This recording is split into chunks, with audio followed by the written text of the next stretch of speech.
Are we recording? Are we recording? It seems that we are recording. Okay, guys. This is Joseph Beatty with another episode of the Joseph Collin Experiment. I wanted to share with you guys today something I had to go through, and this is the culprit. What is this? Oil filter.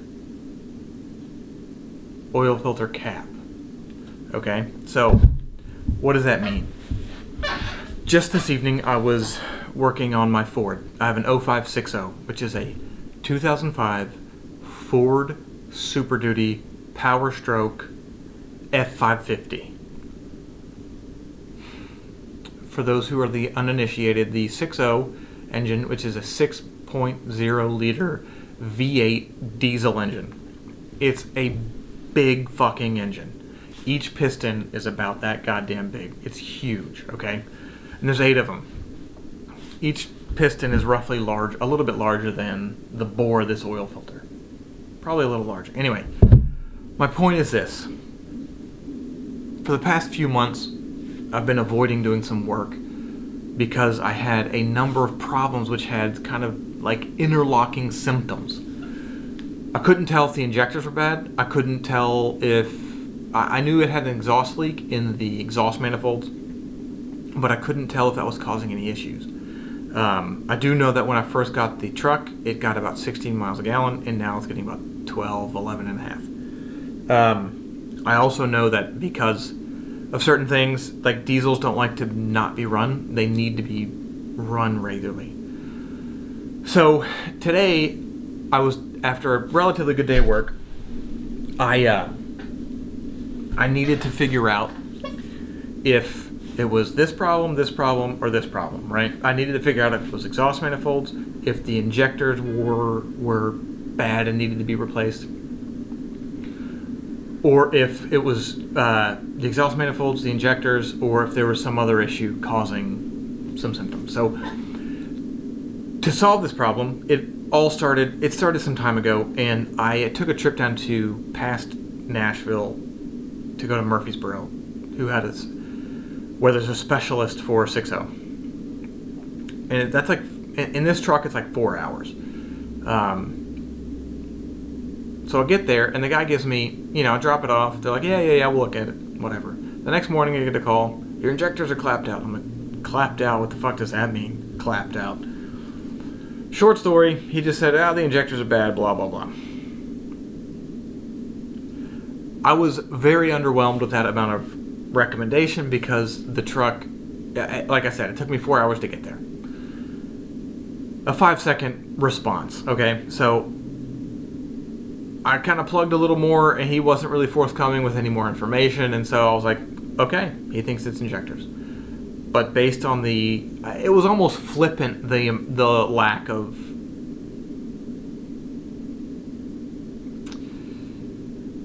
the lack of inspection that was given to what I had done, considering how long it took me. So I said, okay, look, I've run a business long enough to know that if that's all he's going to give it, that's all he's going to give it. As I like to say, a business is a coalition of the willing. He clearly isn't willing to give me more of an answer than that, which means that's not a satisfactory answer for me. Because, as you guys will find as a business owner, everybody is willing to sell you a solution to a problem you may not have. There's some people who legitimately will have solutions to problems you haven't even discovered yet. However, that doesn't mean you need to purchase those solutions immediately. So, my point being that on my way back, I decided to keep pursuing the problem. Figure this out, figure that out, yada yada. Just kind of like put my ear to the ground as far as used trucks. Discovered a guy, blah blah blah. Next thing you know, he knows a mechanic. Called the mechanic up. Hey man, I'm coming back up through town. Would you mind if you took a look at my truck? We started to chew the fat. Looking at the thing, he has one. He's got multiple of these 60 engines. Boosts them, studs them. Does all the things. Makes 700 all the right, like all of the things. One of the last things he says to me is, that's not an OEM filter. Like, what? Yeah, it is. No, it's not. Okay. What do you mean? Come here. Let me look at this. Takes me to another engine. And he shows me another oil filter cap.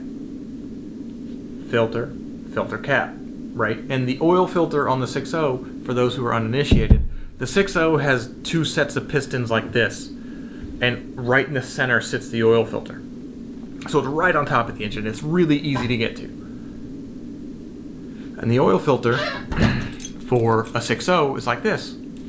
It's roughly, if you see this, it's like that tall. This shoulder, this slope, starts to hit right about there. And what that means is,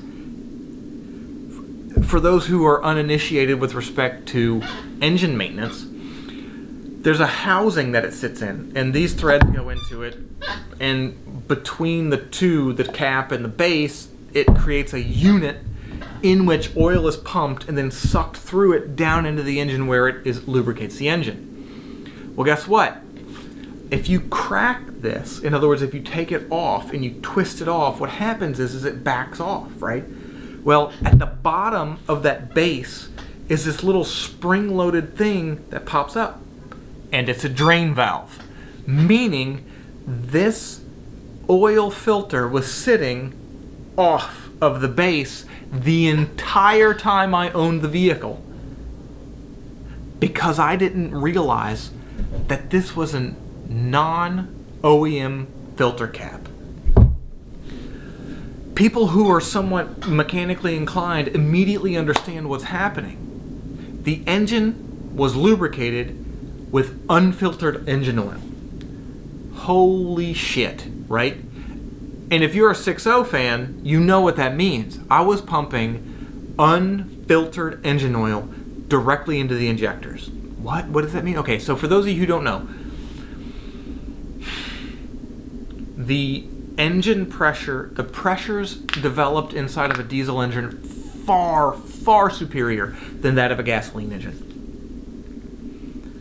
So much so that you can't pump the fuel in like rubber. You have to pump it in stainless steel. That's how strong it is. So you can develop that, like I've got an Isuzu cab over vehicle, right? And it's a 4-cylinder, 5-liter diesel, and it hasn't changed since the mid-90s. It's a rock-solid truck, right? But it has an injector pump, whereas this 6.0 has a Huey engine, meaning it's got a base-level oil pressure pump, which lubricates the engine, and it has a H-pump, or a high-pressure oil pump. And that high-pressure oil pump develops pressures up to like 3,000 PSI. I mean, it's really, really good pump. It pumps it through a rail. Ford calls it the fuel rail. Most people who work on them call it the oil rail. But the oil rail, essentially, think of it as a bank of extremely high pressure material that when the injectors fire, they use that pressure to actually to deliver that shot of fuel into the engine, okay? That's what it's doing. It's essentially harvesting that pressure to spray that fuel directly into the injection or into the pistons, the piston chamber. And back at the back end of that is the IPR, or injection pressure regulator. It's a valve, right? 15% backed off, boom, that's idle. 85%, meaning it's fully depressing and keeping as much pressure into that rail as possible. That means you are absolutely fucking flooring the goddamn vehicle, right? It's absolutely, you are flooring it. You are towing a huge load up a mountain in fucking Colorado. That's what you're doing.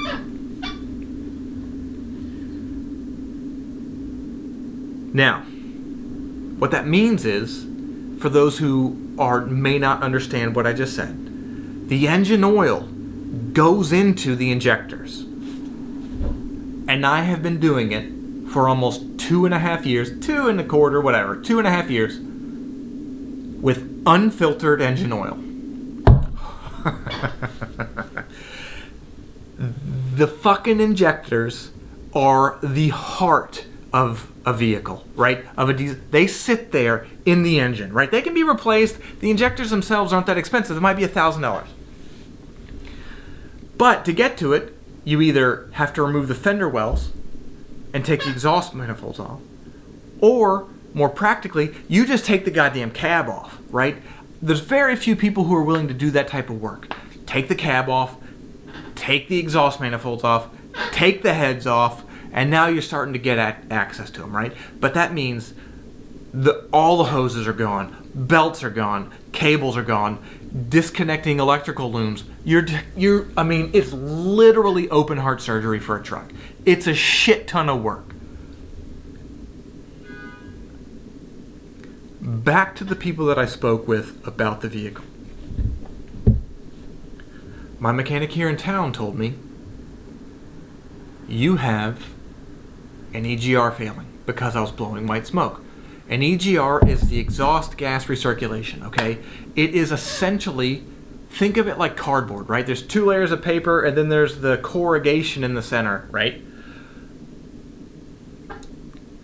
In the EGR, exhaust gas recirculation, okay? So it's exhaust gas, but it's also coolant, okay? So it is an interchange to exchange heat. There is, on one side there's exhaust, and on the other side there's fluid, or there's coolant, which means if there's a crack, you can start sucking coolant into the exhaust, which blows white smoke, right? So my mechanic said it's an EGR crack, which is a pattern failure on this 6.0. I didn't believe him because I knew that there was a puff, just the slightest hint of blue in the smoke, meaning it was engine oil. But he didn't sit still long enough to figure that out, so I kind of mistrusted him. So I drove to Murfreesboro. Your injectors are clapped out. Fuck. Again, he didn't sit still long enough to satisfy me and my knowledge. I'm not saying he was wrong. Turns out, technically he was right. However, when I changed the engine oil on the way down to that trip, I changed it just shortly before. I saw a few puffs of smoke. I parked it because I didn't want to make the problem worse. Meaning that I saw the beginning of a problem, and I wanted to diagnose it before I truly had any mechanical failure, because my business is predicated on the truck working. However, when I do engine oil changes, I typically change air filters. This time I did not, and apparently that was one of my biggest problems, because I had a restriction in the air filter, and because of the exhaust leak that I had a decrease in air pressure and a decrease in boost, meaning that the truck was sucking engine oil through the turbo because it was a source of oxygen, meaning it was sucking air through the goddamn pistons in order to get fed. And it would not have been diagnosed had I been suspicious about these people's conclusions about my truck. And you might think that this is a mechanical conversation in this. The reality is it's not. My main conclusion about this is your business is predicated on shit that is beyond your understanding. And had I taken people's recommendations, I would have replaced injectors, I would have replaced exhaust manifolds, I would have replaced the heads, all of which, injectors, $1,000 for the injectors, right? The parts. Easily $1,000 to get into it before you get them replaced. Like, easily, so let's just say $1,000 for parts. Let's say $3,500 to $4,000 to actually replace the injectors. Oh shit, your exhaust manifolds need, oh well, that's most of the way in. Now you're another $1,000 in parts. Okay, that's $5,600, right? So, oh, the heads, well, the heads are off. Do you want to do the work anyway? The heads are off. Right? Well, technically, the fucking truck was running just fine before I stopped the truck. Meaning, the timing was good. There wasn't an excess amount of noise and out of the valves. You know what I mean? Like, so, sure, they could be tightened up. Sure, it could be, yeah, whatever. Sure, it's going to run better. Yeah, yes, technically, it's probably safer to just do it. But if you rely on what a dealership is going to tell you, you will be absolutely fucking broke as a business. If you rely on what people advise, there is always a solution to a problem you don't have out in the market. That is the fucking conclusion that I came to. I had to go to a guy who was willing to give me his time to figure out I had an oil filter cap that was wrong, and I didn't know it because I bought the truck that way. Until I looked it up on the internet and realized, oh crap, the actual OEM filter cap is like a pancake. It's tiny. I replaced it. I changed the oil with Schaefer's. Cannot recommend Schaefer's enough. I cannot recommend Schaefer's enough. It dropped the decibels of my truck by like 10 decibels. It was insane. I was like, wow, like I don't need to wear hearing protection on the inside of this truck because I'm running the truck so much. I could not believe the difference it made. Cleaned up the injectors, started running better. Now, today, I know for a fact my primary problem was the exhaust manifolds, which is not a surprise to me because the previous owner used this truck as a salt truck, a landscape salt truck, and based on what I can tell, did not fucking wash the truck once. I hope I can drum up the picture, but the rotors, when I took them off when I first bought the truck, literally, a rotor is two pieces of metal for those who don't know truck mechanics, and they had these little tabs in between that connect it. So it's kind of like, but the tabs run this way so the air can pass through it to dissipate heat. And guess what? There were two tabs holding those rotors together on basically all four wheels. That's how rusted this goddamn truck was when I bought it. Parts of it. I mean, the chassis is fine, but the brakes and apparently some engine spray got up in there and rusted the goddamn exhaust manifolds. So when it comes to you running your business, you will have to go down the rabbit hole of figuring out what is the real, what do the Six Sigma people call this? Root cause? What is the actual root cause of your problems? Is it your injectors? Is it your exhaust manifold? Is it the rust? What is the actual problem? Well, for me, the main problem was an air filter that was dirty that I forgot to change and an oil filter cap causing an engine to go into bypass mode, failing to filter the oil, causing an excess to a gradient, causing them to underperform. Anyway, guys, my name is Joseph Colin Beatty. This is just one problem that I've had to tackle in my pursuit as a business owner to become the best American citizen I can be, the best father I can be, and hopefully the best father, American citizen? Yeah, whatever. Who the fuck cares? Anyway, I hope you found this video useful.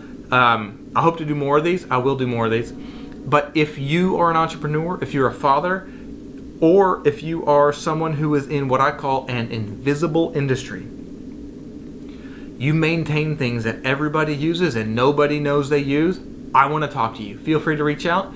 And if you like this video, please drop me a like. It makes a world of difference. Thanks.